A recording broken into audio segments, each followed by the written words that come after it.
پرکھتے ہیں تو الگ الگ نتیجے نکالتے ہیں۔ جدید تنقید نگار، جو ابھی ہمارے جو جدید تنقید نگار ہیں وہ پرانی کتاب کو پڑھتے ہیں تو ان کو کیا ہے الگ الگ رنگ سے، الگ الگ روپ سے دیکھتے ہیں اور الگ الگ نتیجے نکالتے ہیں۔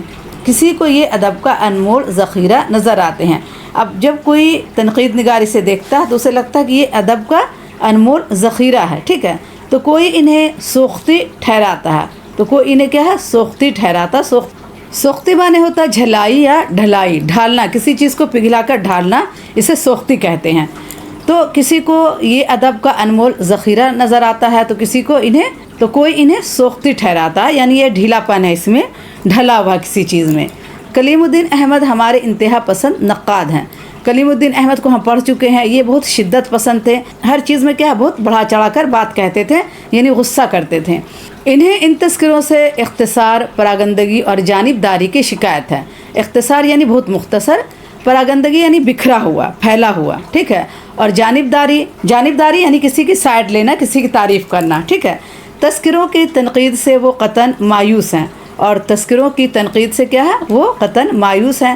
فرماتے ہیں یہ تنقید محض سطحی ہے، اور وہ کیا کہتے ہیں، کون، کلیم الدین کہتے ہیں یہ تنقید محض سطحی ہے، اس کا تعلق زبان، محاورہ اور عروض سے ہے، اور اس کا جو تعلق ہے وہ زبان سے ہے، محاورہ سے ہے اور عروض سے ہے۔ عروض کسے کہتے ہیں، جو شاعری لکھنے کا جو طریقہ ہے، شاعری لکھنے کا جو فن ہے اسے عروض کہتے ہیں۔ لیکن یہ شاید کہنے کی ضرورت نہیں کہ تنقید کی ماہیت اور اس کے مقصد اور اس کے صحیح اسلوب سے بھی تذکرہ نویس واقفیت نہ رکھتے تھے۔ لیکن یہ بات بھی شاید کہنے کی ضرورت نہیں ہے کہ تنقید کی ماہیت سے، یعنی تنقید کی جو ضرورت تھی، تنقید کیسے ہونا چاہیے، کیا ہونا چاہیے، اس کے مقصد سے، اس کے صحیح اسلوب سے تذکرہ نویس اس وقت کیا واقف نہیں تھے۔ لیکن یہ بات بھی صحیح ہے کہ تنقید کی ماہیت یعنی تنقید کیسی ہونی چاہیے، اس کا مقصد کیا ہے، اور اس کے اسلوب سے تذکرہ نویس واقفیت نہ رکھتے تھے۔ یعنی اس وقت جو تذکرہ نویس تھے، جو تنقید کی کتابیں لکھ رہے تھے، جو شرائع اردو کے تذکرے کے بارے میں لکھ رہے تھے، وہ اس بات سے واقف نہیں تھے کہ یہ کتاب کیسی ہونی چاہیے، اس کا مقصد کیسا ہونا چاہیے۔ ان تذکروں کی اہمیت تاریخی ہے، انہوں نے جو یہ کتاب لکھی ہے ان تذکروں کی اہمیت کیا تاریخی ہے، اور دنیائے تنقید میں ان کی کوئی اہمیت نہیں ہے، اور دنیائے تنقید میں ان کی کوئی اہمیت نہیں۔ یہ جو کتاب ہے، تذکروں کی جو کتاب ہے، یہ تاریخی کتاب ہے، اور دنیائے تنقید میں یعنی تنقید کی دنیا میں اس کی کوئی اہمیت نہیں ہے۔ اب ادبی دنیا اس قدر آگے بڑھ گئی ہے کہ ہمیں ان تذکروں سے کچھ سیکھنا نہیں ہے، اور اب جو تنقید کی دنیا ہے، ادبی تنقید کی دنیا ہے، وہ بہت آگے بڑھ گئی ہے، اور ہمیں ان تذکروں سے کچھ نہیں سیکھنا ہے۔ ان تذکروں کا ہونا نہ ہونا برابر ہے، اور یہ جو تذکرے تھے ان کا ہونا نہ ہونا برابر ہے۔ کلیم الدین احمد کی یہ رائے غیر منصفانہ ہے، اور کلیم الدین احمد جو یہ رائے دیتے ہیں یہ غیر منصفانہ ہے۔ منصفانہ معنی ہوتا ہے انصاف کرنا۔ کلیم الدین احمد رائے دیتے ہیں، اس میں یہ انصاف نہیں کرتے ہیں، اور اس زمانے تک کیا ہے تنقید کا باقاعدہ آغاز نہیں ہوا تھا۔ ہمارے جو علماء تھے، ہمارے جو عالم تھے، ہمارے جو علماء ادب تھے، یعنی جو ادب کے عالم تھے، وہ عربی فارسی کے ادبی نظریات سے روشنی حاصل کرتے تھے۔ ان دونوں مشرق زبانوں سے ہی انہوں نے تنقید کے معیار مستعار لیا، اور ان دونوں نے کیا ہے مشرقی زبان سے انہوں نے تنقید کے معیار یعنی تنقید کے معیار کو مستعار لیا، یعنی ادھار لیا۔ مستعار یعنی ادھار لینا۔ نتیجہ یہ کہ فصاحت، بلاغت، تشبیہ، استعارہ، سلاست، روانی، جوش، لہجگی، شیرین کلامی اور جادو بیانی جیسے الفاظ و اصطلاحات کا بے تکلف استعمال کیا، اور یہی وجہ ہے کہ اس وقت فصاحت، بلاغت، تشبیہ، استعارہ، سلاست، روانی اور خوش لہجگی، شیرین کلامی یعنی میٹھا زبان بولنا، جادو بیانی یعنی بیان میں لکھنے میں جادو پیدا کرنا، ان سب کا کیا ہے بے تکلف استعمال ہوا ہے۔ کلیم الدین احمد اس قدیم تنقید کو پرکھنے کے لیے جدید دور سے پیچھے نہ جا سکے، اور کلیم الدین احمد اس قدیم تنقید کو، یہ جو پرانی تنقید کو، اس کو پرکھنے کے لیے جدید دور سے پیچھے نہ جا سکے۔ وہ تو جدید دور کے تھے، لیکن جب ہم قدیم تنقید کو دیکھ رہے ہیں تو ہمیں اسی دور میں جانا ہوگا اور اسی حساب سے دیکھنا ہوگا۔ لیکن کلیم الدین احمد نے کیا کیا کہ وہ جدید دور سے پیچھے نہ جا سکے قدیم تنقید کو دیکھنے کے لیے، ٹھیک ہے۔ سید عابد علی کا انداز نظر جداگانہ ہے، یعنی ان کا جو نظر ہے وہ جدا ہے، الگ ہے۔ وہ ان اصطلاحوں کو محض لفاظی سمجھ کر نظر انداز نہیں کرتے، بلکہ ان میں ایک جہان معنی کا جلوہ تلاش کرتے ہیں، اور وہ جو ان اصطلاحوں کو کیا لفاظی سمجھ کر نظر انداز نہیں کرتے ہیں، وہ جو قدیم تنقید کو دیکھتے ہیں تو اس میں کیا ایک جہان معنی کا تلاش کرتے ہیں، ایک جہان معنی کا جلوہ تلاش کرتے ہیں۔ ان کا خیال ہے کہ تذکرہ نگار اپنی رائے کو مختصر لفظوں میں پیش کرنے کے لیے ان اصطلاحوں کا سہارا لیتا ہے، اور وہ یہ مانتے ہیں، ان کا خیال یہ ہے، یہ جو تذکرہ نگار ہے اپنی رائے کو مختصر لفظوں میں، یعنی ان کی جو رائے ہے ان کو کم لفظوں میں پیش کرنے کے لیے ان اصطلاحوں کا سہارا لیتا ہے، اور انہیں تنقیدی اشارات کے طور پر استعمال کرتا ہے، اور انہیں کیا تنقیدی اشارات کے طور پر استعمال کرتا ہے۔ فرماتے ہیں تذکرہ نگار نے اختصار کو ملحوظ خاطر رکھا، اور کہتے ہیں کہ یہ جو تذکرہ نگار ہے اختصار کو یعنی مختصر کو ملحوظ خاطر رکھا۔ تذکرہ نگار نے اختصار کو یعنی مختصر کو ملحوظ خاطر رکھا، یعنی لحاظ میں رکھا، ملحوظ یعنی لحاظ میں رکھا۔ تذکروں میں جہاں انتقادی اشارے پائے جاتے ہیں یا فیصلے صادر کیے جاتے ہیں، وہاں پڑھنے والوں کی بہت بڑی تعداد اس امر سے آگاہ بھی نہیں ہوتی کہ تذکرہ نگار نے تنقید کا حق ادا کر دیا۔ تذکروں میں جہاں انتقادی اشارے پائے جاتے ہیں، انتقاد معنی ہوتا پرکھنا، ٹھیک ہے، یا فیصلے صادر کیے جاتے ہیں، وہاں پڑھنے والوں کی بہت بڑی تعداد اس امر سے آگاہ بھی نہیں ہوتی کہ تذکرہ نگار نے تنقید کا حق ادا کر دیا، یعنی جو پڑھنے والے ہیں انہیں پتہ بھی نہیں چلتا ہے کہ تنقید نگار نے تذکرہ کا حق ادا کر دیا ہے، ٹھیک ہے۔ آگے لکھتے ہیں کہ قصہ یہ ہے کہ اردو کے قدیم تذکرہ نگاروں نے فرض کر لیا ہے کہ پڑھنے والوں نے فارسی عربی تنقید کی کتابوں کا مطالعہ کیا ہے اور ان اصطلاحوں سے واقفیت رکھتے ہیں۔ اب آگے یہ لکھتے ہیں کہ قصہ یہ ہے کہ اردو کے قدیم تذکرہ نگار تھے، انہوں نے یہ فرض کر لیا ہے کہ پڑھنے والوں نے کیا ہے فارسی عربی تنقید کی کتاب بھی پڑھی ہوگی۔ تو ایسا تو نہیں ہے کہ سب لوگ فارسی اور عربی کی تنقید کی کتابوں کا مطالعہ کرتے ہیں اور ان اصطلاحوں سے واقفیت رکھتے ہیں، اور ان کی جو اصطلاح ہے، یہ جو معنی اس میں لکھا ہے، ان کی کتاب میں لکھا ہوا ہے، ان سے واقفیت رکھتے ہوں گے، یعنی ان کو جانتے ہوں گے۔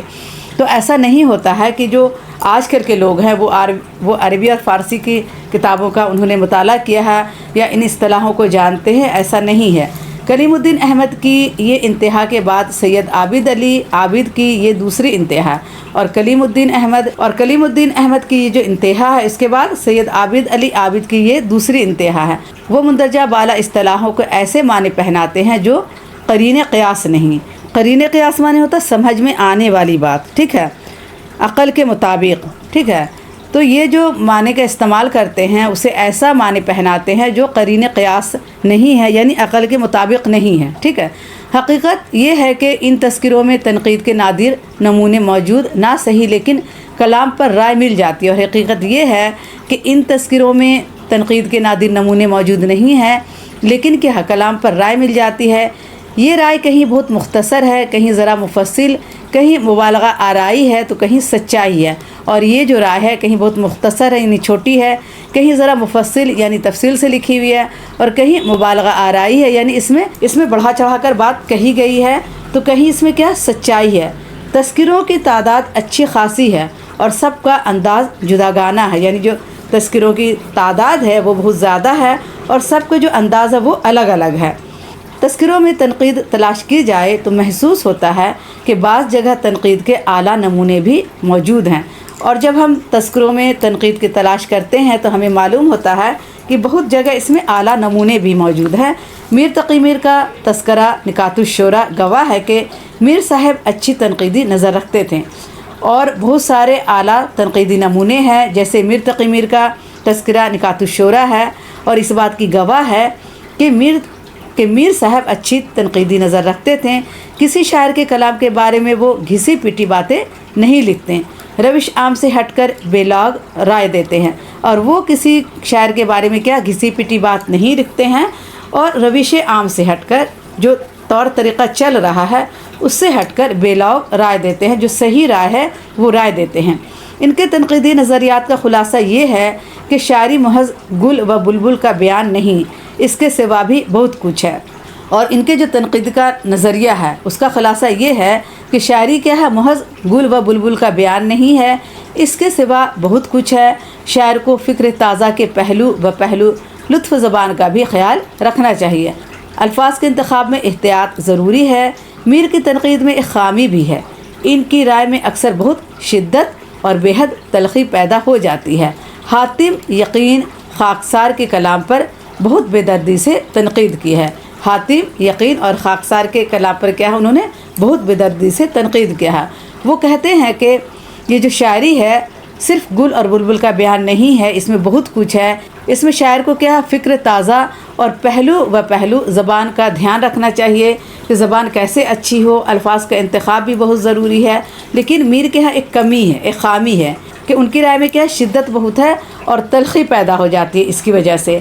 اور انہوں نے جو حاتم ہے، یقین ہے، ان کے کلام پر جو رائے دیا ہے وہ بہت بے دردی سے ان پر تنقید کرتے ہیں۔ مصحفی کی تنقید میر کی تنقید کے برعکس ہے، اور یہ جو مصحفی کی تنقید ہے میر کی تنقید کے برعکس ہے، یعنی الٹا ہے، متعادل اور غیر متعصبانہ۔ متعادل یعنی اعتدال ہے، اس میں برابری ہے، اور غیر متعصبانہ یعنی اس میں تعصب نہیں ہے۔ تعصب یعنی جلن حسد، اس میں جلن حسد نہیں ہے۔ ان کی ایک بہت بڑی خوبی یہ ہے کہ سادہ زبان میں سادہ خیالات کا اظہار کرتے ہیں، اور ان کی بہت بڑی خوبی ہے کہ سادہ زبان میں سادہ خیال کا اظہار کرتے ہیں اور ذاتیات کو درمیان میں نہیں آنے دیتے، یعنی ذاتیات یعنی کسی کے ذات کو مجروح نہیں کرتے ہیں، کسی کے ذات پر طنز نہیں کرتے ہیں، صرف وہ شاعری سے بات کرتے ہیں اور شاعری کے بارے میں بات کرتے ہیں۔ انہوں نے سودا کی غلطیاں بھی گنائیں، لیکن انہیں اردو میں قصیدہ نگاری کا نقاش اول بھی کہا ہے۔ جرات اور انشاء سے مصحفی کی چشمک رہی ہے، لیکن جب ان کے کلام پر رائے دینے کا وقت آیا تو انصاف کا دامن نہیں چھوڑا۔ جرات اور انشاء سے کیا ہے، مصحفی کی چشمک رہی ہے، یعنی جرات اور انشاء سے ان کی نہیں بنتی ہے، لیکن جب کلام پر رائے دینے کا وقت آیا تو انہوں نے انصاف کا دامن نہیں چھوڑا۔ اپنے شاگردوں کے کلام پر تنقید کی تو دودھ کا دودھ اور پانی کا پانی کر دیا۔ ان کے 3 تذکرے ہیں، تذکرہ ہندی، ریختہ گویان اور عقد ثریا۔ ان کے 3 تذکرے ہیں، نام یاد رکھیے گا، تذکرہ ہندی ہے، ریختہ گویان اور عقد ثریا ان کی تنقیدی کتاب ہیں۔ ان کے مطالعے سے اندازہ ہوتا ہے کہ مصحفی ایک پختہ تنقیدی شعور رکھتے تھے، اور جب ہم ان کا مطالعہ کرتے ہیں تو ہمیں اندازہ ہوتا ہے کہ مصحفی ایک پختہ تنقیدی شعور رکھتے تھے، یعنی ان کے اندر ایک عقل تھی تنقید کرنے کی۔ نواب مصطفیٰ خان شیفتہ کا تذکرہ گلشن بیخار بھی ایک قابل قدر تذکرہ ہے، ٹھیک ہے۔ نواب مصطفیٰ خان شیفتہ کا جو تذکرہ ہے اس کا نام کیا ہے، گلشن بیخار، ٹھیک ہے۔ یہ بھی کیا ہے، قابل قدر تذکرہ ہے۔ اس سے پتہ چلتا ہے کہ شیفتہ گہرا تنقیدی شعور رکھتے ہیں، اور جب ہم ان کی کتاب پڑھتے ہیں تو ہمیں پتہ چلتا ہے کہ یہ بھی کیا گہرا تنقیدی شعور رکھتے تھے۔ غالب نے ایک شعر میں کہا ہے کہ جب تک میرا شعر مصطفیٰ خان شیفتہ کو پسند نہ آئے میں اسے دیوان میں شامل نہیں کرتا۔ واقعی وہ بالیدہ تنقیدہ شعور رکھتے تھے، اور واقعی وہ بالیدہ یعنی بہت پیچیدہ تنقیدی شعور رکھتے تھے۔ انہوں نے میر کی غزل کو ان کے قصیدے سے بہتر مانا ہے، اور انہوں نے کہا ہے کہ میر کی غزل ان کے قصیدے سے بہتر ہے، اور سودا کے بارے میں لکھا ہے کہ ان کا قصیدہ ان کی غزل سے بہتر ہے۔ اور سودا کے بارے میں کیا لکھا ہے کہ ان کا قصیدہ ان کی غزل سے بہتر ہے۔ محمد حسین آزاد کی آب حیات شرائع اردو کا تذکرہ بھی ہے اور اردو ادب کی تاریخ بھی۔ محمد حسین آزاد کی جو کتاب ہے آب حیات، اس کے بارے میں میں نے آپ کو پڑھایا ہے۔ ان کا جو تذکرہ ہے وہ اردو ادب کی تاریخ بھی ہے۔ آزاد کی تنقید کو جانبداری نے نقصان پہنچایا، اور آزاد کی تنقید کو جانبداری نے نقصان پہنچایا۔ جانبداری یعنی وہ جس کے بارے میں لکھتے ہیں اس کی تعریف لکھتے ہیں اور اس کی جو برائی نہیں لکھتے ہیں، صرف جو ان کو پسند ہے ان کی تعریف لکھتے ہیں، اور جو انہیں پسند نہیں ہے اس کی وہ برائی لکھتے ہیں، تو یہ جانبداری ہوا۔ تو جانبداری نے نقصان پہنچایا، لیکن تسلیم کرنا پڑتا ہے کہ ان کا ذوق نہایت پاکیزہ تھا۔ وہ شعر کو پرکھنے کی عمدہ صلاحیت رکھتے تھے۔ ان کا ذوق یعنی ان کا جو شوق تھا وہ پاکیزہ تھا، اور وہ شعر کو پرکھنے کی صلاحیت رکھتے تھے۔ مختصر یہ کہ ہمارے تذکروں میں جو تنقید ملتی ہے وہ بہت اعلیٰ پائے کی نہ صحیح لیکن اہم ضرور ہے۔ اب ہم یہ کہنا چاہتے ہیں کہ ہمارے تذکروں میں جو تنقید ملتی ہے وہ بہت اعلیٰ پائے کی نہیں ہے، لیکن یہ اہم ضرور ہے۔ اس سے پتہ چلتا ہے کہ ہماری قدیم تنقید کا انداز کیا تھا، اور اس وقت شاعری میں کیا کیا خوبیاں تلاش کی جاتی تھیں۔ یہ کیا ہے، بہت اعلیٰ پائے کی نہیں ہے، لیکن ہماری جو قدیم تنقید ہے